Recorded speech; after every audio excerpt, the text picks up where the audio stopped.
This episode of Manage Smarter is presented by Sales Fuel Coach, our adaptive sales coaching featuring 5-minute quick coaching personalized to each sales rep. Learn more about Sales Fuel Coach at salesfuel.com. Welcome to the Manage Smarter podcast with hosts C. Lee Smith and Audrey Strong.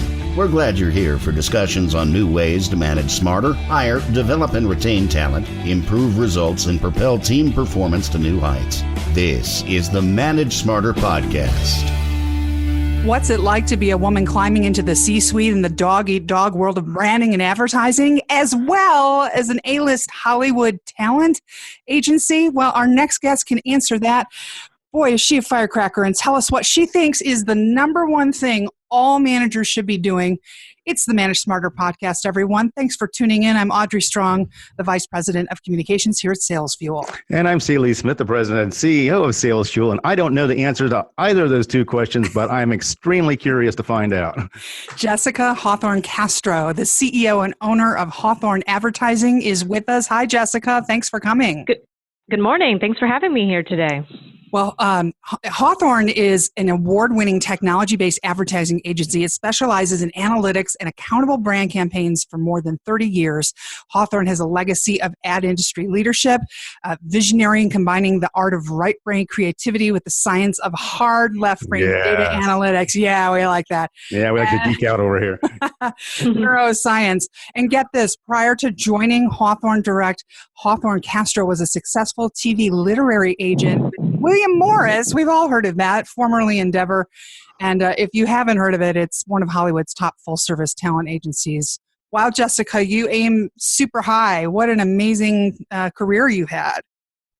Thank you. Yeah, it's just kind of had my head down all these years and look up at one point and see where I've come. So talk about being a younger woman moving into the C-suite and some of the things that you've experienced at William Morris and then at Hawthorne. Yeah, absolutely. So as a talent agent, I was actually a television literary agent. I did work my way up. I started in the mailroom and worked on several different agents' desks to get your training and your basis. And then I was promoted to a television literary agent. And at that time represented writers, directors, and producers. It was my clients were fantastic.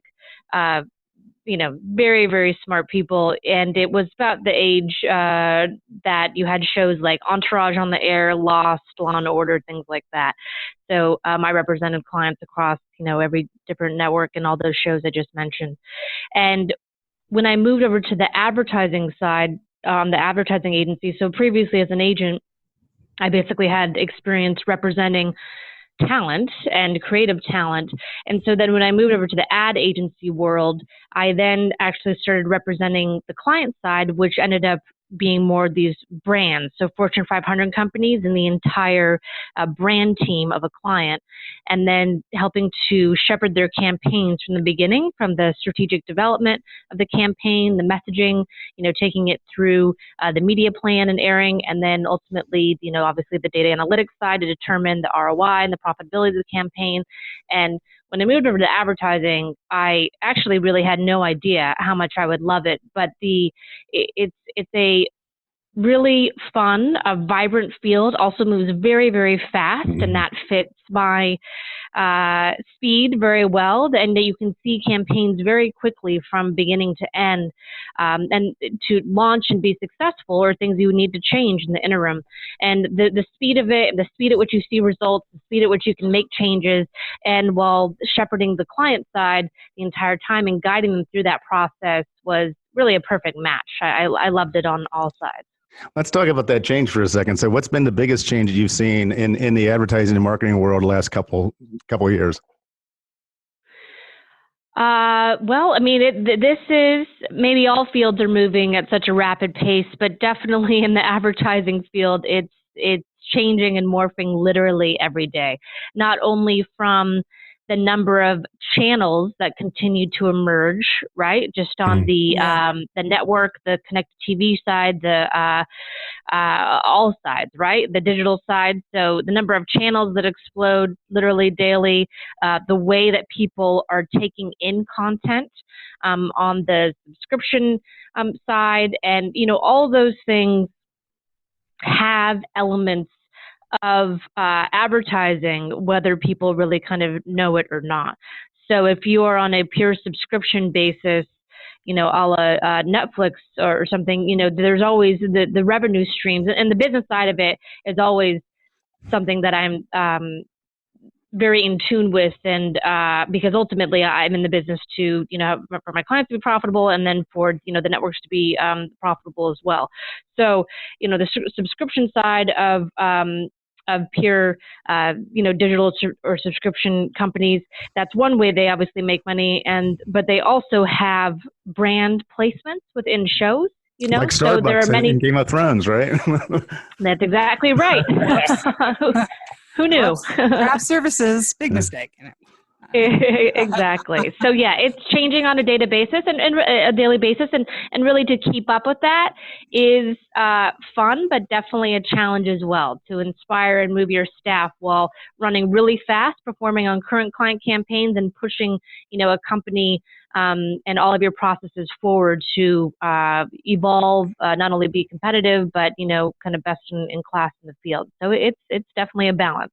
Well, definitely, it sounds like, digital is definitely the big disruptor in the industry. So what do you think is going to be the biggest change we're going to see in the next 2, 3, 4 years to the industry? There will continue to be many different forms of ways to not only, ingest content, but your brands and the personalized experience, and anything from, driverless vehicles, and you will see many different ways and screens and places where you can actually, a brand can show content or customize an experience, or your car could take you, to a very, a specific store or location or whatever it might be, or just while you're driving, you can have displays all around you, while you're driving. So there's going to be a lot happening on that side. And then you will definitely see which of these platforms on the subscription basis are going to emerge to the top, and maybe some models have to change a little bit to make sure that they're, profitable. So. They're talking now. I've read in Miami, there's a struggle down there about they want to put these LED ad billboards out in the water off the beach. Right. And people are like, I want to look at the horizon. Do I want to look at a billboard? And I think it's actually going to happen. Or is it already happening? I don't know, but that's a little bit novel. Yeah, there are definitely, pros and cons with anything like that. I mean, even in the in renewable energy space, right? So people have an issue with the wind turbines, disrupting the space, right? So it's a lot of change, and you have to kind of roll with it and see what's going to work and test certain things, and maybe a LED billboard would not work in the ocean, and not the best thing to see. Yeah. So in your movement out of William Morris and into Hawthorne, and as a female in 2019, do you feel like it's just opened up, and when you walk into the boardroom, you're seen as the CEO, you're seen as the female CEO, or are you still experiencing every now and then it sort of rears its head? And what's your advice to young women who aspire to be you? Yeah, that's a great question. And I think truly everyone on some level experiences that, whether you're male or female, but it could happen even more on the female side. For me personally, what I kind of mentioned at the beginning, I grew up in the Midwest, so hard work was just a part of my DNA. And that's really what has been the core of probably my success. So even as an agent, I worked hard, longer hours, read more scripts, and that was just like my natural state in order to be informed and kind of move my way up the ladder there as quickly as possible. When I moved into the advertising world, it was similar. It was just, I kind of just come in and just start working very, very hard, because I really enjoy work though too. And I took over every single line of communication with all of our clients once I moved to the ad agency. And no one asked me to do that. I just kind of inserted myself. I saw there was a need, and I approached it politically correct. But sometimes you also have to insist, when things need to be done for the betterment of the client or client service side. You just have to move in there and make the changes and get people aligned, to those changes, but what's going to be best for the client and the company as a whole. So, when I moved to the ad agency, working my way basically up from the bottom was important for me to do. Not only see all sides of the business and, all departments and how it was one, and what things could be improved, but so you really had a 360 view. And then once I continued to move my way up through the agency, at one point I went back to get my MBA part-time while I was working full-time. And that actually led to the kind of natural transition for me to both then be on the internal operations side of the company, mm-hmm. and the client side. So I kind of split my time. And then to go back to your question, in terms of this view when I walk into a room. I mean, I think that I'm still to this day, I may always have that, right? I'm a female. I look fairly young, even though I just have pretty good skin, and blonde and things like this. And, I think there's definitely always a perception when anyone comes in the room, no matter what you look like. But I think that for me, it's typically when I start speaking or open my mouth, that quickly goes aside and you kind of surprise everyone, So I try not to think about that too much and just let the work really speak for itself. And for me, it was this knowing core operations, knowing how to perform, knowing how to politically be able to push things forward that needed to be done, but while in a way where you're, getting people aligned with it was definitely, it was a natural strength, but you also have to just do it, and no one told me or gave me permission. It's just what I, knew I had to do. So. Sounds taking initiative and working harder and smarter, all of those things. And so what I said at the top of the show, it seems to me like the number one thing in all of that learning curve that you had that you say is the number one thing everybody should do is invest in employees. Oh, yes, absolutely. It's in any business, but especially our business in advertising. I mean, your company is your employee. Even we're moving towards data and analytics and all these things and automation, but really still it's people behind all those programs that are doing that. So employees are the most important thing, and culture is the most important thing to any company. And I also personally, because I like to work hard, I like to enjoy what I'm doing and have fun while I'm doing it and have fun with the people around me. So that's absolutely critical for me personally, and was to the culture of the company, that I really want people to work hard, really have the greater good of the company and the client in mind. That is the most important. The people that are kind of out for their self, that doesn't always work, in our environment. Yeah. And you can see that through that quite quickly.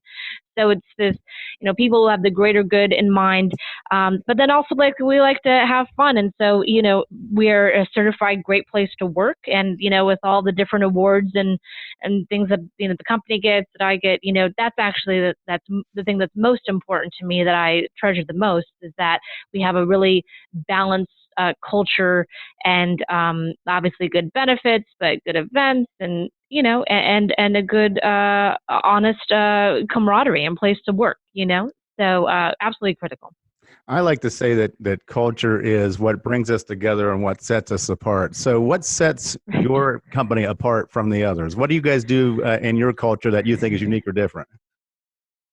I think that it's our culture, and people that really thrive are those that are really self-starters and really enjoy and take pride in their work. And I am always wanting to make changes or improvements, in all facets of whatever we do, whether it's some internal operations, the way we approach a client or a problem, everything always has room for improvement. I think one thing I learned early on, from some of my early bosses is that you will always come across challenges, right? And in all parts of your life or work. And it's really not what those challenges are, but what your solutions are, and and what you can do to overcome. So I do ask that when we discuss an improvement, that come to the table, with what we can do to improve that and the plan, and yes, let's execute. And that's really exciting for me, and I love that. And so I think that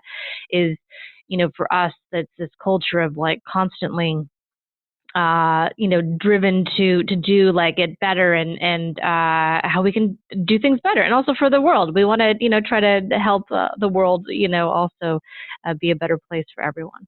What are some of the things that you do to prepare your staff for change, or to get them to embrace changes where otherwise, maybe they may not? Yeah, it's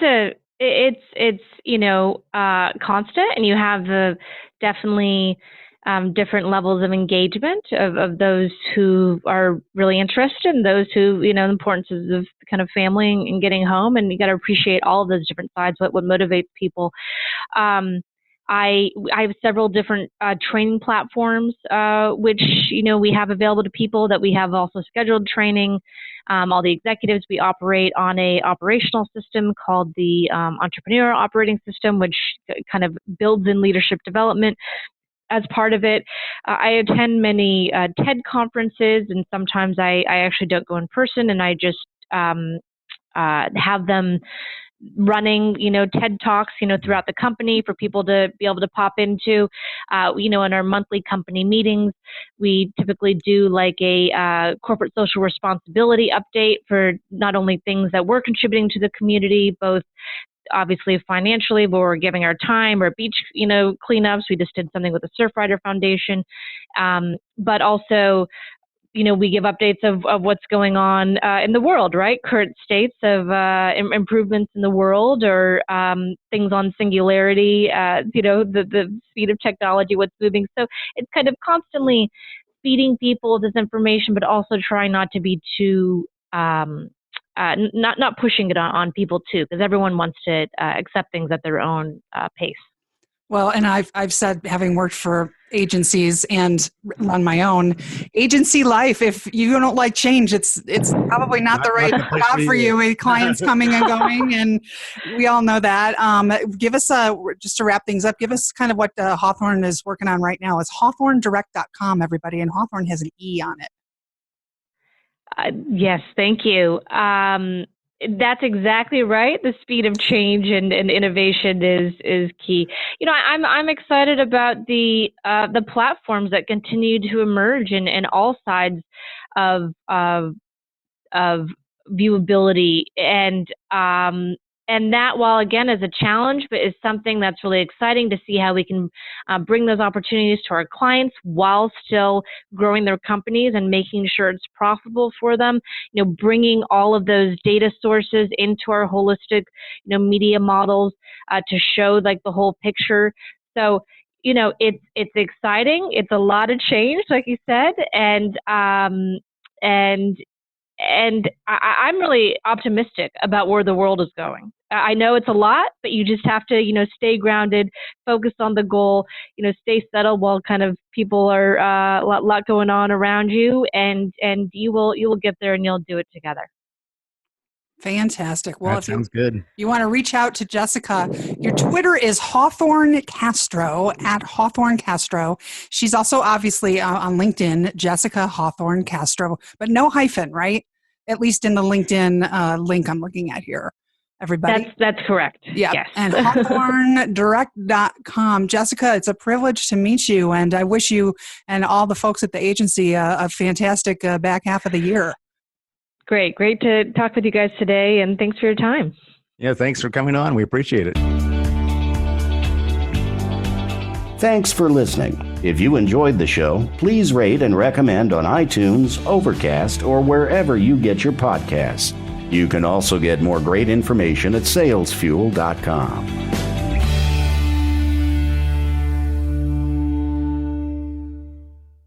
This podcast is a part of the C-Suite Radio Network. For more top business podcasts, visit c-suiteradio.com.